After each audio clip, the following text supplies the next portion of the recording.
चकाचौंध भरी फिल्मी दुनिया में काम करने वाले कलाकारों की जिंदगी के पन्ने भी ब्लैक एंड व्हाइट होते हैं।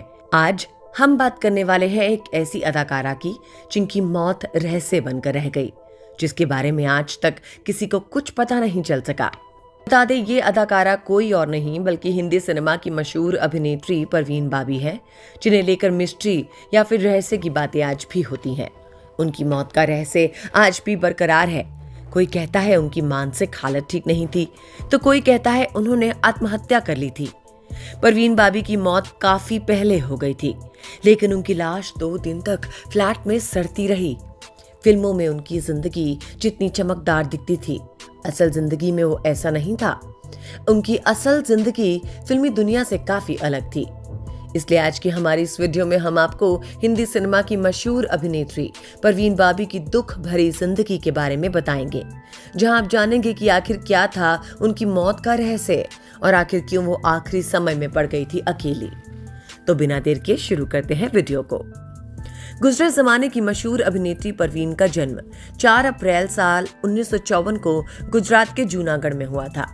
परवीन अपने माता पिता की इकलौती संतान थी। उनकी शिक्षा mount Carmel high school Ahmedabad से हुई और बाद में उन्होंने सेंट जेवियर्स कॉलेज अहमदाबाद से अंग्रेजी साहित्य में मास्टर्स डिग्री हासिल की।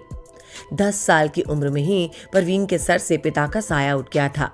कॉलेज में पढ़ाई के दौरान ही उन्हें टीवी एड्स मिलने शुरू हो गए। परवीन ने अपने करियर की शुरुआत बतौर मॉडल की थी। मॉडलिंग के साथ साथ परवीन बाबी अहमदाबाद यूनिवर्सिटी से पढ़ाई पूरी कर रही थी। उसके बाद वो मुंबई आ गई। इसी दौरान उन पर निर्माता निर्देशक बी.आर. इशारा की नजर पड़ी। जब बी.आर. इशारा ने उन्हें देखा तो उस वक्त परवीन बाबी ने मिनी स्कर्ट पहनी हुई थी। उस समय उनके हाथ में सिगरेट भी थी। इशारा उनके इस लुक से इतने प्रभावित हो गए थे कि उन्होंने अपनी फिल्म में उनको तुरंत साइन कर लिया, और वो फिल्म थी चरित्र। परवीन ने बतौर अभिनेत्री साल 1973 से अपना फिल्मी करियर शुरू किया। उनकी पहली फिल्म में परवीन के ऑपोजिट क्रिकेटर सलीम दुर्रानी थे। वो अलग बात थी कि फिल्म बॉक्स ऑफिस पे बुरी तरह फ्लॉप साबित हुई, लेकिन इसके बाद परवीन बाबी ने कभी पीछे मुड़कर नहीं देखा। जगत में एंट्री लेने के बाद परवीन के वेस्टर्न लुक ने सबको उनका दीवाना बना दिया। इसके बाद उनकी फिल्म आई धुएं की लकीर। यही वक्त था जब परवीन बाबी डैनी को अपना दिल दे बैठी थी, लेकिन ये रिश्ता ज्यादा दिन तक नहीं चल सका। परवीन बाबी के करियर में उस वक्त बड़ा मोड़ आया जब फिल्म मजबूर में उन्हें अमिताभ बच्चन के साथ काम करने का मौका मिला। ये सफर आगे बढ़ा और 1975 में फिल्म दीवार में भी परवीन और अमिताभ साथ नजर आए। इस फिल्म में परवीन बाबी ने दर्शकों को अपना दीवाना बना दिया था। इसके बाद साल 1977 में मनमोहन देसाई के डायरेक्शन में बनी फिल्म अमर अकबर एंथनी में एक बार फिर परवीन ने अमिताभ के साथ काम किया। उनकी ये फिल्म भी बॉक्स ऑफिस पे सुपरहिट साबित हुई। इसी बीच उन्होंने काला पत्थर और सुहाग जैसी सुपरहिट फिल्मों में शशि कपूर के साथ अभिनय किया। साल 1981 में परवीन बाबी ने कालिया, क्रांति, आहिस्ता आहिस्ता जैसी सुपरहिट फिल्मों में अपने अभिनय का खूब रंग बिखेरा। इसके बाद फिल्म नमक हलाल परवीन बाबी के फिल्मी करियर की एक और सुपरहिट फिल्म साबित हुई। अमिताभ बच्चन के साथ परवीन बाबी ने करीब 8 फिल्मों में काम किया, जो बॉक्स ऑफिस पे सफल रही और दर्शकों ने उनकी जोड़ी को खूब पसंद किया। बताया जाता है बॉलीवुड में शुरुआती दिनों से ही परवीन बाबी अपनी पर्सनल लाइफ को लेकर खासी सुर्खियों में रही थी। उनके करीब 3 साल के ही करियर में उन्हें 3 आदमियों के साथ जोड़ा गया। बदकिस्मती से तीनों ही शादीशुदा थे।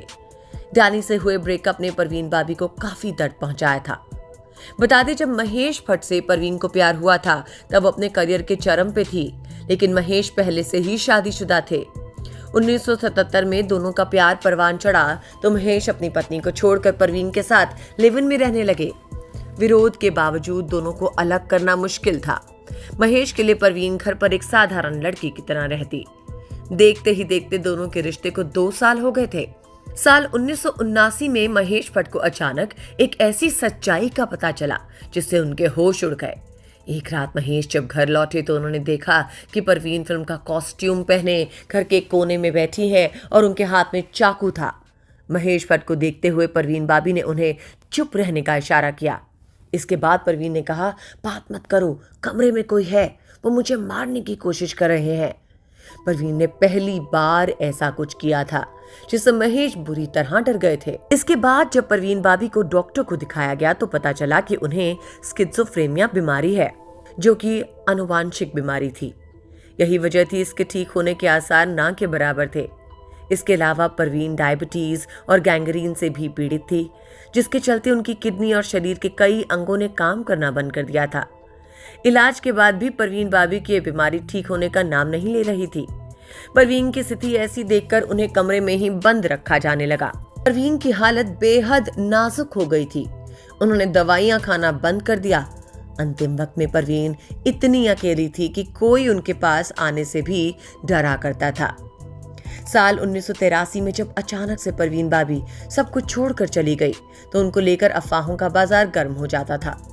एक साल तक परवीन का कुछ पता नहीं चला।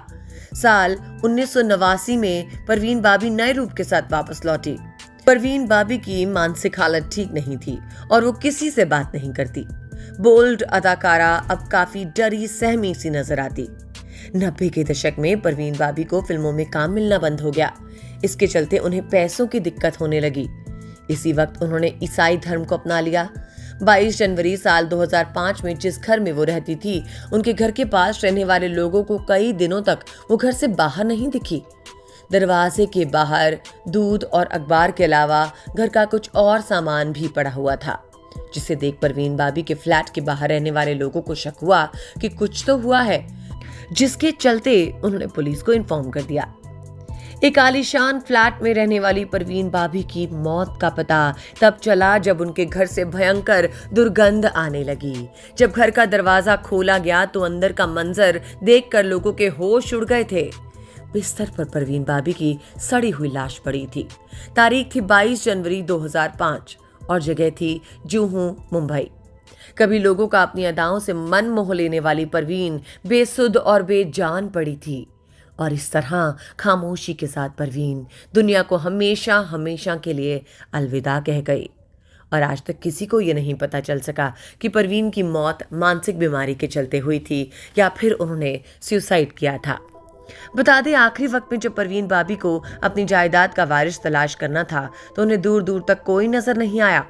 हर रिश्ते से चोट खा चुकी परवीन अपनी जायदाद का 80% हिस्सा गरीबों के नाम कर गई थी। इसका खुलासा परवीन की मौत के 11 साल बाद हुआ। 11 साल तक परवीन बाबी की वसीयत की जांच चलती रही। 14 अक्टूबर साल 2016 को इस बात का खुलासा हुआ कि वसीयत सही है और परवीन ने ही अपनी दौलत गरीबों के नाम की थी। तो ये थी मशहूर अभिनेत्री परवीन बाबी की दुख भरी कहानी।